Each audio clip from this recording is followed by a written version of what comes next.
Yeah, so how do you take up the artificial intelligence? How do you view the impact of artificial intelligence in architecture currently? How has it changed, and how do you view the impact of it? It's interesting because the artificial is actually growing every day, and I've been noticing that we've been using it a lot as well in our company. So like parametric design, so that's something that's going to take over like the design process and architecture at some point. Even like smart cities will become smarter as well. Like you'll be able to see how cities respond and how like the structure of the city, even the infrastructure will become a bit more different in the future. And that's something to look out for. And the other thing is just getting uh, construction will become easier and faster, like with robotic influence as well. That's something that we're seeing a lot these days, which is going to be becoming more and more present.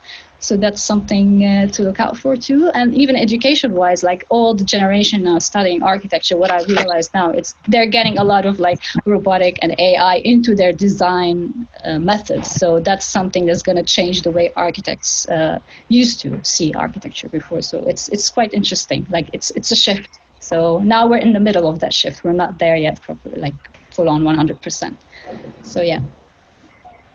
And share your views on climate change and what are the ways to adapt towards a sustainable community for an enhanced living.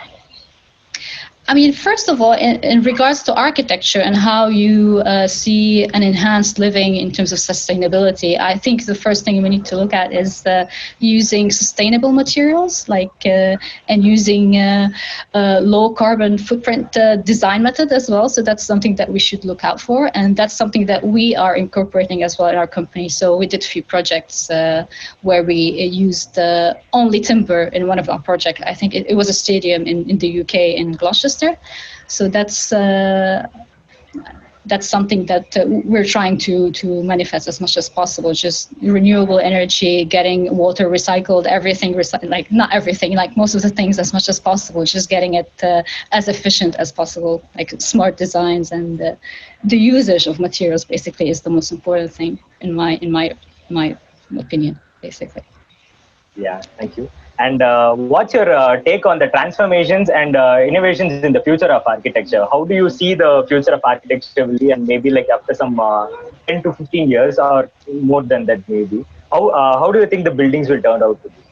I mean, it's interesting because I mean, viewing where my generative design like really reads, it's more like alien landscape and futuristic design. So this is how I see the world in my head. Maybe not in 10 years, maybe in like 20, 30 years, we'll start seeing a little bit of that transition from being what you see today to a futuristic city like you see in Blade Runner, for example. Maybe a little bit, not too much, maybe not flying cars, I'm not sure, but at least you'll be able to see a bit more extreme architecture, like extreme towers or like domes and the different things that you see in sci-fis. But this is more like in response to what the society needs and where we are as well in the future. Like for now, the pandemic, everything is online, everything is digital. I wonder how the cities are going to look like in a few years from now, like with the pollution and the climate change as well. So that's something we actually see now that with the pandemic, that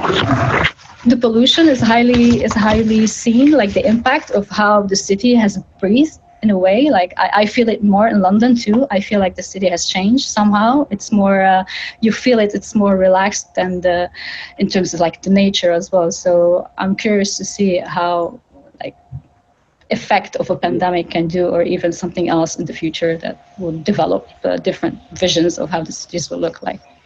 Yeah. Yeah.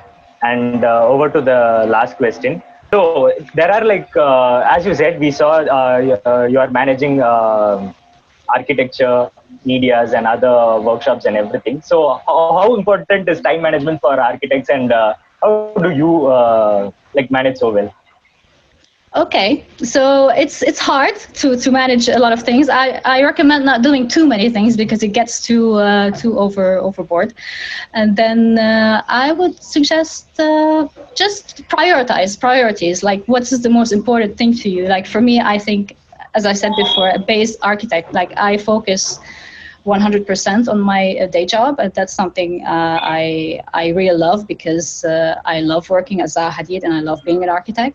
But at the same time, I like to express my artistic side as well. So that's something I need to focus on too and grow it, because otherwise it's just gonna build in and not get somewhere. So that's something I like to develop too, and I spend time. You just have to manage to like specify a time frame for everything that you like. Otherwise it's just gonna keep growing somewhere else maybe, or just not develop it, and you'll not be happy as well. So I would recommend just finding the right time and stick to it. Just consistency is very important, and discipline, that's something I recommend, and the balance at the same time. Like you just keep living at the same time. So that's how I would manage just the three: expression, living, and work, basically. So yeah, these Well, are I guess we've had a very interesting ride through your journey, like your explorations and everything.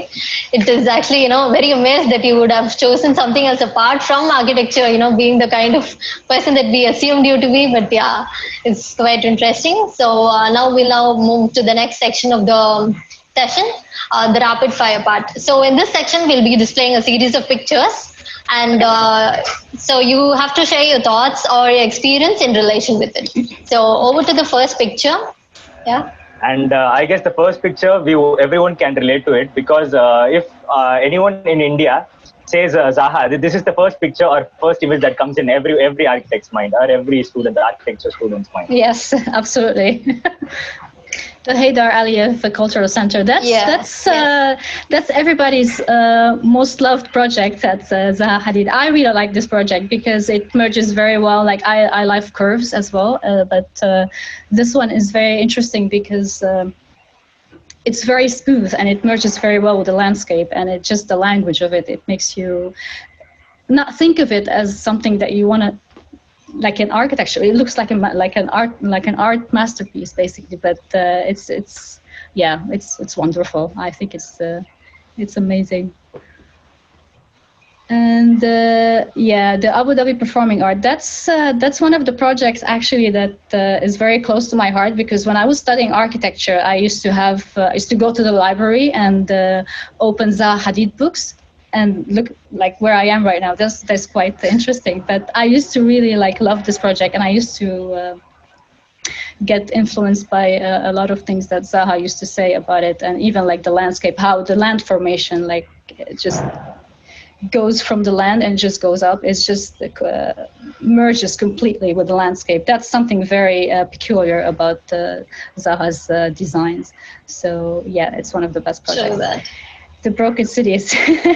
So that's an experiment I've done recently. So what I feel about it is I've done it when the pandemic started. So that's maybe reflecting a bit more my anger about the situation. So you can see the broken lines, and it's just it could be a city, could be buildings, could be anything. It's just how you perceive it. But from my own perspective of what I was going through, it was something that reflected at that moment how I felt. No, so it's almost very clear by the way you presented it. Yeah, so that's what it is. Yes.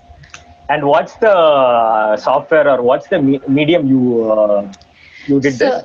So in this one specifically, I used Houdini, which is something I've been experimenting with, something I've discovered last year, so I've been experimenting with as well. So it's an interesting software for anyone if interested in discovering more about generative design and how to blow up stuff. No, I'm joking. So that would be an interesting way of getting into generative design. Yeah, just if you want to explore Houdini. And then I used After Effects. So I use a lot of After Effects in my work because I started off by doing motion graphics. This is how I started getting into this. And so it's a combination of both. So the next picture, actually, it seems something like you have a hidden message in there. So what is? That's what I perceive it to be. So yeah, your take on it. Everything Everything has a hidden message. Yeah, of course. But then it's something that, kind of fascinates me right there. So yeah. Okay, I'm glad you find it interesting. I mean, I personally, I like this one. I did it as well.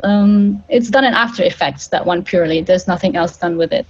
And it's an interesting one because I perceived it as something quite like introverted. It could be a personality, could be someone specific, could be anything basically, like that's like englobed around itself, just not getting out of something. So that's how I started off seeing it. And like with the light, how you can see there's a bit of a light and shadow play as well in it, so it's a bit more contrast, just like the contradictive nature of every personality basically, that this is where it is.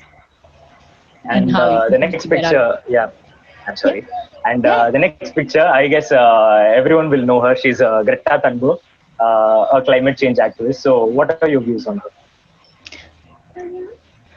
I think she's very, it's quite impressive what she's been doing and what she said. And I think for the future generations, it's something to look out for. And it just proves that we're not really looking into the climate change crisis as serious as we would look at something else, which is something that we're going to be able to see in the very near future. Like it's inevitable. I mean, we could stop the spreading of a virus, but at the same time, the climate change is ongoing and we cannot really stop it unless we take a very serious action individually upon it. So I think, this is where I think. I see Alfred Hitchcock. I know this 3D image. It's one of the projects I worked on in Beirut. It's almost completely built now. I went recently and I saw it completely built, so it was quite interesting to see it. And it's one of the projects I worked on. It's very challenging because the main subject was to keep the cranes on that one. So the cranes were the main iconic symbols of that project. It reflects how Beirut is always continuously changing and being destructed and constructed at the same time. So I know exactly what it means because I come from that city and I've seen destruction and construction on a daily basis. So yeah, it's an interesting project. I really like that one. I'm really proud of it as well. It's almost there. The next one. It's interesting. I see a wave reflected upon a pier, which is interesting. And I think it's very interesting because it reflects, as you can see, like the maritime nature of the surroundings. So it merges very well with the surrounding. And at the same time, you can see it. It's perceived. It's not something hidden. So you can tell from the choice of materials as well. Like it's like the sparkly nature of the roof. So it's interesting, and how it merges as well, the landscape and the stairs, how you get in and out of it, and at the same time you perceive the sea from every angle. So that's something quite nice. It's quite nice. Yeah. How did you get that one? So yeah, it's one of the dear projects to my heart. When I was in Beirut, is one of the first ones.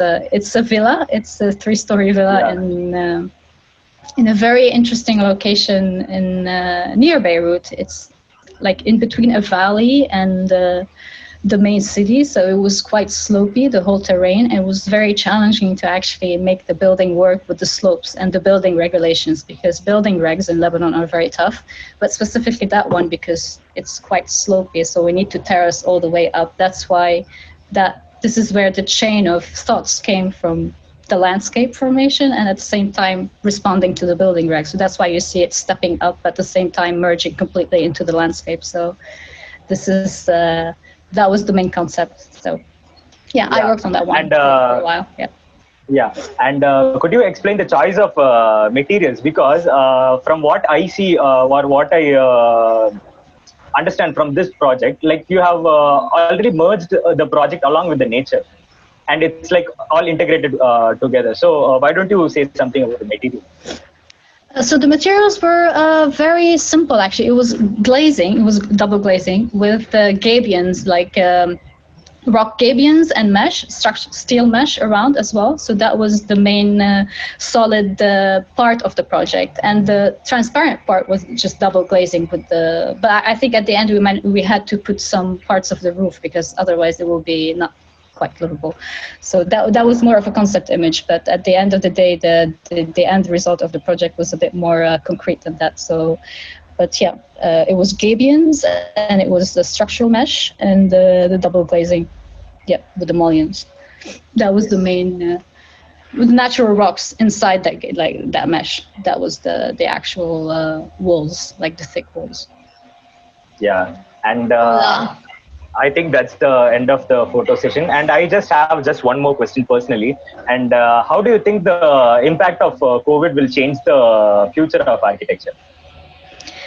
The future of architecture, I think everything, not just architecture, I think everything is becoming more digital. I think everything is going to be more digital, that's for sure. Like you can already see it with everything that's happening, like all the workshops, even education, even working from home. Like you realize that you could have done that a long time ago. Actually, we can actually do it now. If we were doing it now, we could have done it a while ago, but like we just were like, I don't know, life was different and we got distracted by things. You get to focus more on priorities. And for some reason now, actually, I feel like I'm working much more than before because everything is digital and like the expectations are like more real and you need to keep up with everything. So I think before you're a bit more distracted. Even going to the office, you were like, you weren't as focused as you are from working from home because this is all your focus. You have nothing else to focus on basically. So this is where your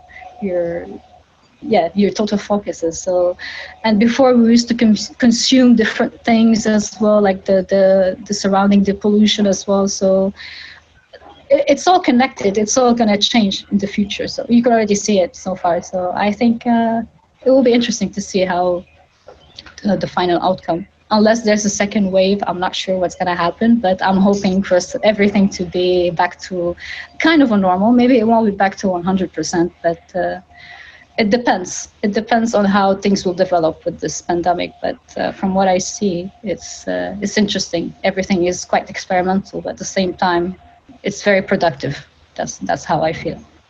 Hope all of us actually return to the normal state. But yes, we also need to adapt to the new normal as well. So yes.